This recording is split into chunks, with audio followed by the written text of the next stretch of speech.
Olá, hoje eu quero continuar com você a nossa série sobre a alimentação à luz da Bíblia. Estamos tratando sobre o consumir ou não carnes imundas. Hoje eu quero analisar a questão enviada por um internauta em que ele disse o seguinte: não vale a pena discutir sobre o sábado, sobre a alimentação com base em Romanos 14,5. Ele citou Romanos 14,5 que diz assim, ó: um faz questão entre dia e dia, mas outro julga iguais todos os dias, cada um esteja inteiramente seguro em seu próprio ânimo. Já no versículo 2 fala, não é, que os débeis só comem legumes e que por isso aqueles que não são fracos na fé não devem se preocupar supostamente com alimentos puros ou impuros. Pois eu quero mostrar para você que à luz do texto bíblico, uma análise correta de Romanos 14 nos prova que é importante sim discutirmos esse tipo de assunto acerca da alimentação na Bíblia. Acompanhe esse vídeo de hoje.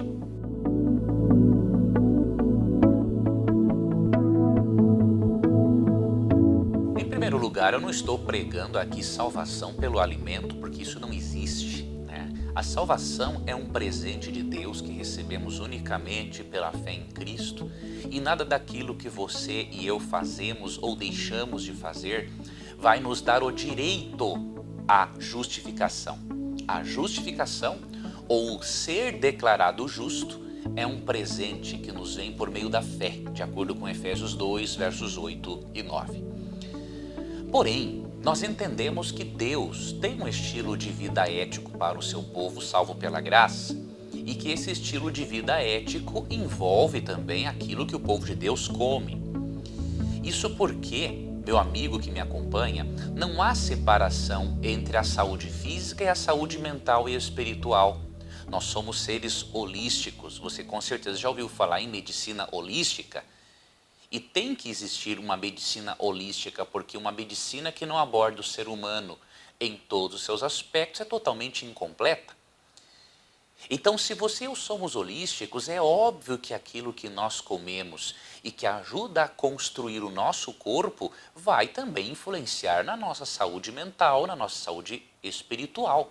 Afinal, não há separação entre mente e corpo. Tendo isso como pressuposto, eu quero agora comentar com você Romanos capítulo 14, indevidamente usado por muitos irmãos sinceros para dizer que não devemos nos preocupar acerca da alimentação. Por exemplo, nos versos 1 a 5, diz o seguinte: acolhei ao que é débil na fé, não porém para discutir opiniões. Alguns pensam, bom, se um quer comer carne imunda e outro não discutam-se tais opiniões. Mas você vai ver que o texto não diz isso. Acompanhe até o final. Um crê que de tudo pode comer, mas o débil come legumes. Quem come não despreze o que não come. E o que não come não julgue o que come, porque Deus o acolheu. Quem és tu que julgas o servo alheio? Para o seu próprio Senhor está em pé ou cai, mas estará em pé porque o Senhor é poderoso para o suster. Um faz diferença entre dia e dia, outro julga iguais todos os dias. Cada um tem opinião bem definida em sua própria mente. Vou parar até aqui. Por que esse texto não está falando de carnes imundas propriamente ditas? Em primeiro lugar, veja que o assunto aqui tem a ver com os débeis na fé. Se o comer carnes imundas fosse uma questão de ser débil ou não na fé, nós teríamos um problema. Então, quando Deus deu a orientação de Levítico 11, ele estava dando uma orientação para que os israelitas fossem débeis na fé. E aí poderíamos chegar ao céu e, por exemplo, haver um diálogo entre nós e os israelitas e dizermos o seguinte: olha, israelitas, vocês eram débeis na fé, por isso que Deus precisou dar a vocês as orientações dietéticas de Levítico 11. Mas como nós cristãos não somos débeis na fé, somos melhores do que vocês, então nós tivemos a liberação de Deus para comermos carnes imundas. Não tem lógica isso. Não tem lógica você dizer que ser débil na fé está relacionado a usar ou não carnes imundas. Não é essa a discussão de Paulo. Se você ver o verso 2, aqui é dito que o débil na fé comia legumes. Mas será que Deus é contra a dieta vegetariana? Porque em Gênesis 1:29, ele foi quem deu a dieta vegetariana. Nós temos que analisar o contexto. Quando você estuda Romanos 14 juntamente com 1 Coríntios 8, você percebe que o problema diz respeito a comer ou não certos alimentos sacrificados a ídolos. Em 1 Coríntios 8, eles estavam numa discussão se deveriam ou não comer em carnes sacrificadas. E obviamente haviam pessoas tão débeis na fé que tinham tanto medo de ter comido uma carne sacrificada a um ídolo ou um alimento cerimonialmente impuro que eles comiam só legumes de tanto medo. A questão aqui não é carnes imundas propriamente ditas. E por quê? Quando nós analisamos aqui o versículo 14 de Romanos, aqui tem uma expressão no grego que vai nos esclarecer bastante. Aqui diz assim: eu sei e estou persuadido no Senhor Jesus de que nenhuma coisa é de si mesma impura, salvo para aquele que assim a considera, para esse é impura. A palavra grega para impura não é a mesma palavra que corresponde a alimentos imundos. Isso é muito importante diferenciar. A palavra impura, do grego koinos, se refere a algo impuro cerimonialmente. Se Paulo quisesse se referir a alimentos imundos no contexto, ele teria usado outra palavra, que é esta palavra aqui, ó, que aparece na Septuaginta, é a palavra akatartos. Esta palavra no grego corresponde a animais imundos, lá em Levítico 11, na Septuaginta. Mas Paulo não se utiliza do termo akatartos, ele se utiliza do termo koinos. Então o que Paulo está dizendo? Nenhum alimento é impuro cerimonialmente. Tenha ou não passado por rituais de purificação, ou tenha ou não sido sacrificado a ídolos. Veja, não tem como você pegar Romanos 14:14 e dizer que Paulo estava liberando o consumo de carnes imundas. Ele estava liberando o consumo de alimentos considerados impuros cerimonialmente. O termo grego aqui não corresponde a carnes impuras.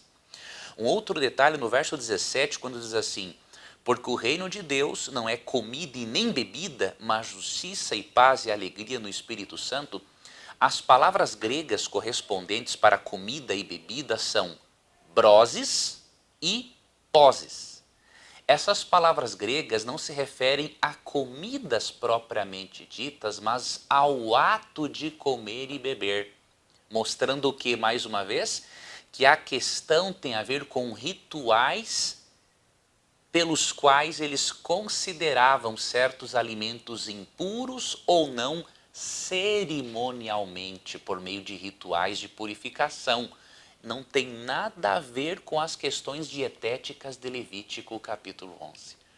E não poderia, meu amigo, ser diferente, porque se o fosse, Paulo estaria contradizendo a própria Bíblia dele. É curioso você notar, né, que ali também em Atos capítulo 10 aparece essa mesma expressão grega, mostrando que Deus, inclusive em Atos 10, não está discutindo os alimentos imundos de Levítico 11. Aqui em Atos 10:15 diz assim: segunda vez a voz lhe falou, ao que Deus purificou, não consideres comum. Ou seja, a palavra koinos aparece aqui. Está dizendo o seguinte: não considere os gentios como sendo impuros cerimonialmente e indignos de terem a presença de você, de terem a sua presença, Pedro, e de receber o evangelho. Deus não estava aqui usando o termo akatartos, que se refere a alimentos imundos, mas algo que tem a ver com ser imundo no aspecto cerimonial, simplesmente, e não no aspecto alimentar propriamente dito, ali de Levítico capítulo 11. Levítico capítulo 11 apresenta uma lei dietética importante. Se você analisar Levítico 11, ali no finalzinho do capítulo, Deus diz que consumir carnes imundas é algo abominável. Se fosse só uma questão cerimonial, pode ter certeza, Deus não usaria o termo abominável. Como ele usa o termo abominável, isso demonstra que as orientações dietéticas de Levítico são eternas.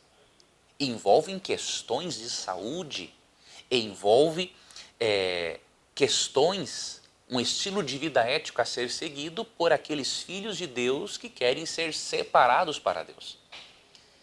Eu espero que essas breves considerações tenham lhe ajudado a você diferenciar em Romanos 14, em Atos 10 e em outros textos bíblicos a diferença entre um alimento considerado impuro cerimonialmente e um alimento considerado imundo de acordo com as leis levíticas de Levítico capítulo 11 e Deuteronômio capítulo 14. Antes de você comentar sobre Colossenses 2,16, as mesmas palavras gregas, não é, aparecem ali.